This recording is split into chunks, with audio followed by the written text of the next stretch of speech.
versículo 4 do capítulo 33.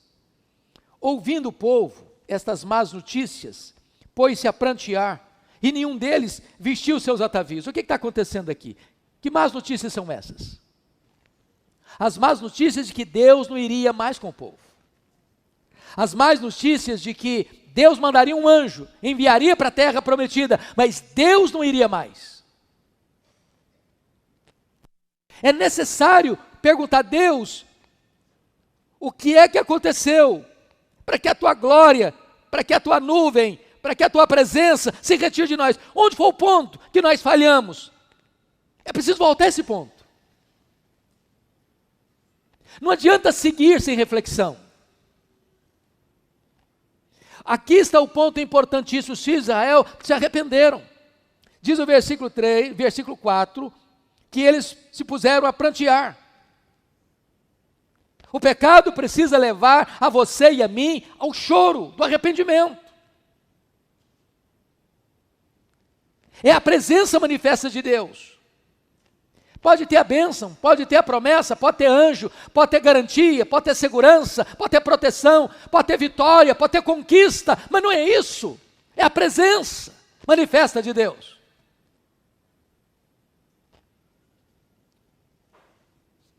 Segundo lugar, precisamos ter consciência que por causa do pecado é que Deus está se retirando do meio do povo.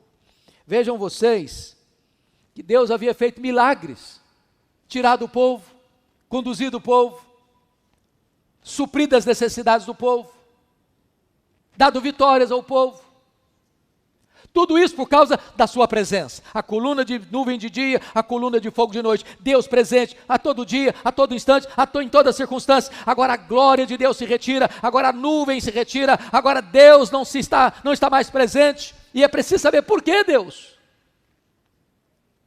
E deixe-me dizer uma coisa a vocês, o povo começa a entender que eles perderam a presença de Deus por causa do pecado. Que pecado?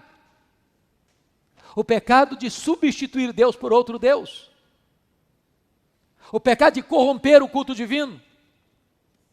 O pecado de, na impaciência, abandonar a Deus. Irmãos amados, quantas pessoas hoje estão buscando as bênçãos? Só as bênçãos, mas não querem Deus, não estão preocupadas com a presença de Deus. Quantas igrejas que hoje diriam assim, mas que maravilha, o anjo vai com a gente. Que bênção, Deus prometeu a terra prometida. Mas Moisés não. Senhor, é a tua presença. As tuas bênçãos são maravilhosas. As tuas vitórias são esplêndidas, mas nós queremos é a tua presença, Senhor. Agora notem vocês, que se nós entendemos que o pecado nos rouba e nos tira, nos priva do melhor, que é a presença de Deus, eu preciso saber o que é que está, qual é a causa? Por que Deus se afastou? E eu quero que você olhe comigo, por favor. Versículo 4 e 5.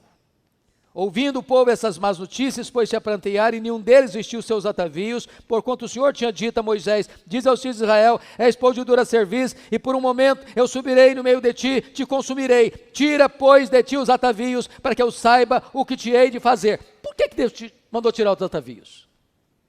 Será que Deus não quer que as mulheres andem com adereços? Será que Deus não gosta que as mulheres se apresentem bem apresentadas?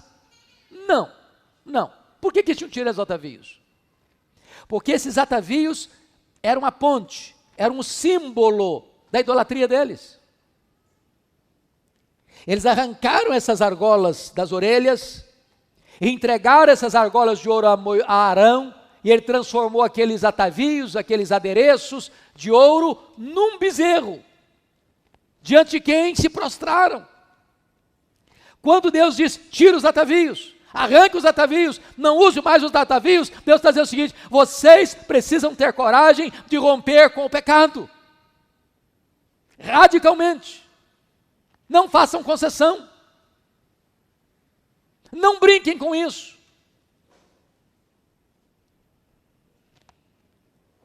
Deixe-me dar exemplos.